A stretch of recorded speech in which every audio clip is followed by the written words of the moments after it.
Este es el estrecho de Gibraltar, y desde aquí, en España, cerca de Tarifa, podemos ver África. Este brazo de mar separa dos continentes, Europa y África, y también separa dos placas tectónicas, la euroasiática y la africana, y esta última se introduce bajo la otra empujándola, con lo que ha creado varias cordilleras, casi paralelas en la península ibérica. El hecho de que una placa se mueva sobre la otra excluye cualquier solución en túnel para resolver el paso entre los dos continentes con un mínimo de seguridad por muchas sociedades estatales y comisiones que se constituyan para su estudio. La idea de un puente se desechó hace años por las dificultades que ofrecían las profundidades y las corrientes que presenta el estrecho, pero, con los conocimientos y las técnicas de hoy en día, ¿no sería conveniente insistir en esta posibilidad, a nuestro juicio la única viable? La historia del puente sobre el estrecho es ya antigua. Los primeros pasos se dieron en la época del anterior régimen, en los años 40, cuando el ingeniero de caminos Alfonso Jaraiz Pérez Fariña, que era cuñado del general Franco, le propuso estudiar esta posibilidad. La idea se basaba en el puente de la bahía de San Francisco, y en su repetición lineal varias veces, creando bajo las pilas, grandes islotes de relleno, porque en esa época el conocimiento de la batimetría del fondo era erróneo, y se parecía a la foto que se presenta. Con esas profundidades cabía la posibilidad de llevarlo a efecto, eso sí, con un gran esfuerzo técnico y económico. Al final, la situación política de la época llevó el asunto al olvido. Algunos años después, ya en los 70, se dispuso de batimetrías más correctas que señalaban una gran profundidad para los fondos del estrecho, que podían llegar hasta los 700 u 800 metros, pero que presentaban en su centro un montículo al que se dio en llamar el Monte de Hércules y marcaba una profundidad de 400 metros. Basándose en este hecho, el ingeniero norteamericano Tiu Lin, de origen chino, presentó una idea que plasmó en unos dibujos y que tuvo gran repercusión, pues era un puente híbrido entre uno colgante y uno atirantado, y que disponía de 3 vanos para resolver el paso del estrecho. Esta idea fue aplaudida por unos y criticada duramente por otros, ingenieros expertos en estructuras estos últimos. La obra no llegó a realizarse a la vista de las extremas dificultades observadas.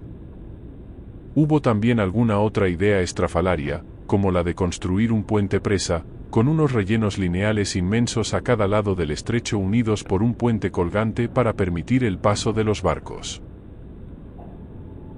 Probablemente estas presentaciones más o menos acertadas debían sus errores al desconocimiento de la topografía real del estrecho, así como al de las acciones debidas a las corrientes marinas y otros factores. Hoy en día ya se dispone de una batimetría adecuada y se sabe, gracias a los estudios del informe Fleger y otros, de las energías que aparecen a distintas profundidades debidas a las corrientes. Aquí pueden verse esas energías que en su grado máximo equivalen a velocidades de corriente de 2,7 metros por segundo. Además, se conoce con bastante precisión el régimen dinámico del mar en cuanto a mareas y oleajes, pudiendo catalogarse la ola significante que se produce en la zona con la distancia más corta a África, donde puede llegar a una altura de 7 metros.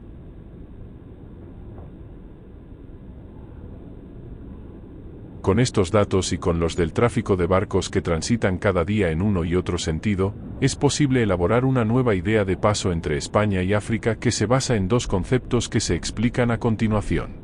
El primero de ellos es la ordenación adecuada de ese tráfico de barcos, que si no puede decirse que sea inapropiada actualmente, tampoco responde a las necesidades que presenta la nueva idea.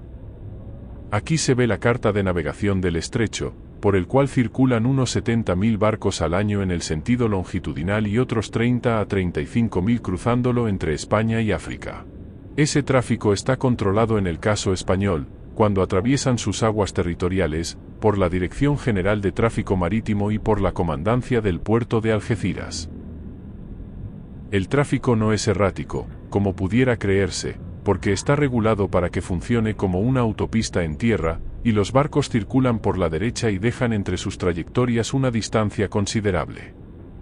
Aquí se ve algo relativamente frecuente en el transcurrir del tráfico en esta zona: un buque mercante es adelantado por otro buque, en este caso de una marina de guerra, que circula a bastante mayor velocidad que el otro, pero como no se incumple ninguna regla, el hecho pasa como absolutamente normal. Aún con eso, si se produjera algún incidente en plena navegación, el caso sería notablemente difícil de resolver, pues no debe olvidarse que el estrecho se encuentra en aguas territoriales de tres naciones: España, Marruecos y Gran Bretaña. Es por tanto necesario que, para llevar a efecto la solución que se propone de paso del estrecho, las naciones implicadas lleguen a un concierto internacional que regule el tráfico lo mismo que se regula el tráfico aéreo o el que existe a la entrada y salida del Canal de Panamá. Y ello, porque la idea que se aporta es una solución lineal, como luego se verá, que reparte su función en dos horarios, que son, de 8 horas a 11 horas y de 18 a 21 horas, pasa el tráfico marítimo de este a oeste del estrecho y viceversa, y el resto del horario es para la circulación rodada de los coches. Hay, como se ve en la figura, dos aberturas en esa solución lineal, que cuando están cerradas solo permiten el tráfico rodado, y los barcos que vayan llegando esperan, pudiendo llegar a formarse unas esperas de 50 naves que pasan tras la próxima apertura. Esas aberturas tendrán un ancho de 400 metros, similar a la que ofrece el puente de Rande en Vigo, con anchura suficiente para todo tipo de buques, pero la solución no es un puente atirantado, que solo se trae aquí como un ejemplo. El segundo concepto en el que se basa la solución que se propondrá, se apoya en la tecnología de las plataformas flotantes de extracción de crudo. Todo el mundo ha oído alguna vez cómo es una plataforma flotante, y aquí pueden observarse algunos ejemplos. Básicamente consta de un cuerpo flotante sujeto por varias cadenas con sus anclas en el fondo, y con una serie de cables verticales que le impiden el ascenso. Las hay de muchos tipos y pueden situarse para operar a grandes profundidades que pueden llegar hasta 1400 metros. Pues bien, basándose en esa tecnología perfectamente conocida y ya muy desarrollada, que hace que las plataformas flotantes de extracción de crudo permanezcan inmóviles a pesar de corrientes, mareas, temporales y huracanes, se presenta a continuación el sistema de vía continua para circulación rodada mediante un puente flotante de tramos isostáticos que se describirá a continuación. Este dibujo presenta el alzado general del puente, con vigas apoyadas sobre plataformas flotantes, formadas, en este caso, por cajones de hormigón armado con sus correspondientes cadenas de retención contra las corrientes, y con los anclajes al fondo que los mantienen prácticamente inmóviles. Los cajones tienen una forma hidrodinámica adecuada para ofrecer la menor resistencia posible a las corrientes, y en próximos dibujos se mostrará cuál es su disposición para sostener las vigas. Esta es la plataforma flotante que actúa como dique protector y es un cajón de hormigón armado con dos paredes, una exterior y otra interior, conectadas por contrafuertes. El interior a este cajón es un espacio libre en el que se introduce otro cajón que sustenta unas pilas, que a su vez sirven de apoyo al travesaño que recibe a las vigas isostáticas a ambos lados.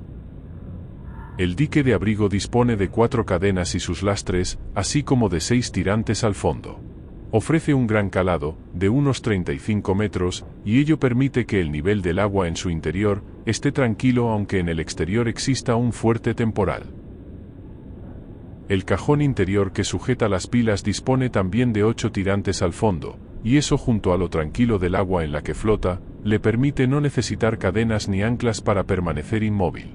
La carrera de mareas tampoco le afecta, pues cuando la marea está baja los tirantes están a su mínima tensión y cuando está alta lo están a la máxima. Estamos por tanto ante una solución lineal de puente flotante, con estructuras similares a las plataformas flotantes de extracción de crudo, y que soportan a vigas simplemente apoyadas que admiten ligeros movimientos en vertical si se producen.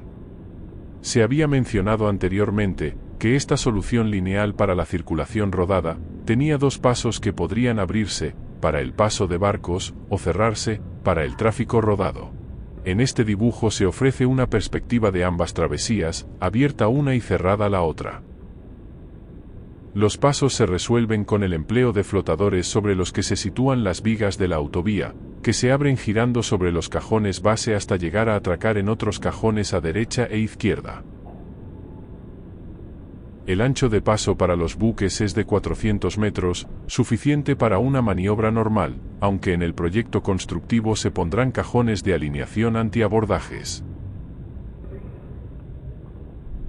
La apertura de los tramos de la zona de paso se hace mediante tirantes movidos desde cajones flotantes auxiliares en los que atracarán esos tramos, o bien desde los propios flotadores de los mismos. Los tramos sobre flotadores están expuestos a la carrera de marea, que en Tarifa suele ser de 1,2 metros y que debe resolverse estableciendo ejes horizontales en los diques soporte de los que salen, y están expuestos también a los giros de apertura, que deben resolverse con ejes verticales de giro en los diques de salida.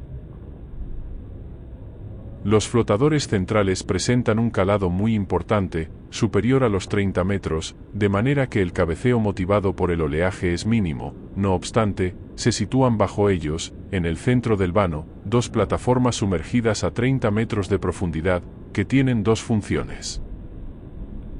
Una es servir de anclaje al cabo que permitirá al tramo flotante girar hacia el centro, y la segunda es apretar al flotador contra su plataforma sumergida, de forma que las corrientes no le afecten ni logren moverlo. Aquí se ve un momento de apertura de los vanos, y cuáles son los cables en los que actúa el tiro y los que sueltan cabo.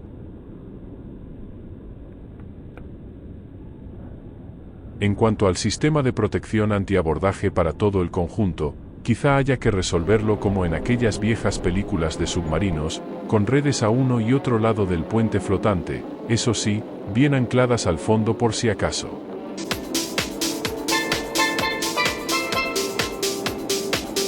Con los sistemas descritos se podrá lograr la unión de dos continentes sin que las placas tectónicas que los sostienen puedan deshacer esa unión. Eso es, al menos, lo que opinamos algunos. Otra cosa es lo que opinen otros sobre la conveniencia política de que exista o no esa unión.